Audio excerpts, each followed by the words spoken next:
नमस्कार मित्रांनो. गोष्ट आवडली तर नक्की शेअर करा आणि चॅनलवर नवीन आला असाल तर आपल्या यूट्यूब चॅनलला प्रो कॅपिटल मोटिवेशनला सबस्क्राईब करायला अजिबात विसरू नका. मित्रांनो, युद्ध सुरू आणि तोही स्विगी झोमॅटो करणं कठीण. आपण रोज मोबाईल उघडतो आणि काही मिनिटात स्विगी, झोमॅटोवरून जेवण ऑर्डर करतो. गरमागरम बिर्याणी, पिझ्झा किंवा आपला आवडता डोसा फक्त एका क्लिकवर आपल्या घरी पोहोचतो. पण कल्पना करा, जर अचानक एक दिवस असा आला की स्विगी आणि झोमॅटोवरून ऑर्डरच करता येणार नाही. हो मित्रांनो, आज भारतातील अनेक शहरांमध्ये अशी परिस्थिती निर्माण होण्याची भीती व्यक्त केली जाते. कारण त्यामागे आहे एक मोठं आंतरराष्ट्रीय कारण. सध्या मध्य पूर्वेत इराण आणि इस्रायल यांच्यात तणावपूर्ण संघर्ष सुरू आहे. या संघर्षाचा सर्वात मोठा परिणाम झाला आहे जगातील एका महत्त्वाचा समुद्री मार्ग स्ट्रेट ऑफ हार्मोजवर. हा मार्ग म्हणजे जगातील तेल आणि गॅस वाहतुकीचा एक महत्त्वाचा दरवाजा आहे. जगातील मोठ्या प्रमाणात कच्चे तेल आणि गॅस याच मार्गाने जाते. पण या भागात तणाव वाढल्यामुळे या मार्गावरील जहाजांची हालचाल अडचणीत आली आहे. यामुळे भारतासह अनेक देशांमध्ये कच्च्या तेलाचे आणि गॅसचे पुरवठा साखळी विस्कळीत होण्याची शक्यता निर्माण झाली आहे. आणि त्याचा परिणाम आता भारतातील हॉटेल आणि रेस्टॉरंट उद्योगावर दिसू लागला आहे. मुंबईमध्ये जवळपास 20% हॉटेल्स आणि रेस्टॉरंट्स तात्पुरते बंद ठेवण्याचे निर्णय मालकांनी घेतले आहे. कारण त्यांना स्वयंपाकासाठी लागणारा कमर्शियल गॅस मिळणे कठीण होत आहे. फक्त मुंबईच नाही तर बेंगळूर आणि चेन्नईसह सारख्या शहरांमध्ये अनेक रेस्टॉरंट्सनी मेनूमधील काही आयटम कमी केले आहेत आणि कामाचे तासही घटवले आहे. पण सरकारने या परिस्थितीत एक महत्त्वाचा निर्णय घेतला आहे. सरकारने सांगितले आहे की घरगुती LPGला सर्वात जास्त प्राधान्य दिले जाईल.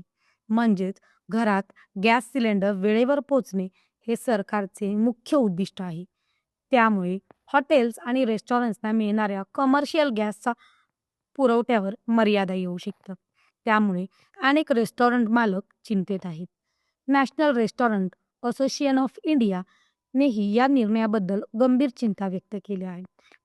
त्यांच्या मते जर अशीच परिस्थिती राहिली तर रेस्टॉरंट उद्योगावर मोठा परिणाम होऊ शकतो. कारण भारतात लाखो लोक या उद्योगावर अवलंबून आहेत. शेफ, वेटर्स, डिलिव्हरी बॉय आणि हजारो छोटे व्यवसाय हे सगळे या उद्योगाशी जोडलेले आहे. जर गॅसचा पुरवठा कमी झाला तर अनेक रेस्टॉरंट्स बंद पडू शकतात आणि याचा थेट परिणाम स्विगी आणि झोमॅटो यासारख्या फूड डिलिव्हरी प्लॅटफॉर्मवर होऊ शकतो. कारण जेव्हा रेस्टॉरंट्स बंद असतील तेव्हा ऑर्डर कुठून येणार? याच कारणांमुळे मुंबई, पुणे आणि नागपूरमध्ये कमर्शियल गॅसचा पुरवठ्यात अडथळे येत असल्याची माहिती समोर आली आहे. पुण्यात तर अनेक खानावळी बंद करण्याची वेळ आली आहे. कारण गॅसच उपलब्ध नाही. इतकंच नाही, काळा बाजार आणि सट्टेबाजी थांबवण्यासाठी सरकारने गॅस बुकिंगचे नियमही बदलले आहेत. आता एक LPG सिलेंडरची डिलिव्हरी झाल्यानंतर 25 दिवसांनीच दुसरा सिलेंडर बुक करता येईल. हा नियम मुख्यतः गॅसचे चुकीचे वापर थांबवण्यासाठी लागू करण्यात आले आहे. पण त्याचा परिणाम रेस्टॉरंट उद्योगावर होत असल्याचंही सांगितले जाते.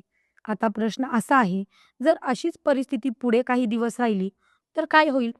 कदाचित रेस्टॉरंटचे मेनू आणखीन कमी होतील, ऑर्डर डिलिव्हरीलाही जास्त वेळ लागू शकतो किंवा काही शहरांमध्ये स्विगी आणि झोमॅटोवरून ऑर्डर करणेही कठीण होऊ शकते. म्हणून मित्रांनो, आपण जेव्हा मोबाईलवरून एक क्लिक करून जेवण ऑर्डर करतो तेव्हा त्यामागे किती मोठा आंतरराष्ट्रीय साखळी काम करत असते हे कदाचित आपल्याला जाणवतही नाही. पण मध्य पूर्वेतील युद्ध असो किंवा समुद्री मार्गावरील संघर्ष याचा परिणाम आपल्या स्वयंपाकघरापर्यंत आणि आपल्या जेवणाच्या ताटापर्यंत पोहोचू शकतो. आता पुढे काय होणार? रेस्टॉरंट उद्योग पुन्हा सुरळीत चालेल का? की स्विगी झोमॅटोवर ऑर्डर करणे खरोखरच कठीण होणार? याचे उत्तर येणाऱ्या काही दिवसात स्पष्ट होईल. धन्यवाद.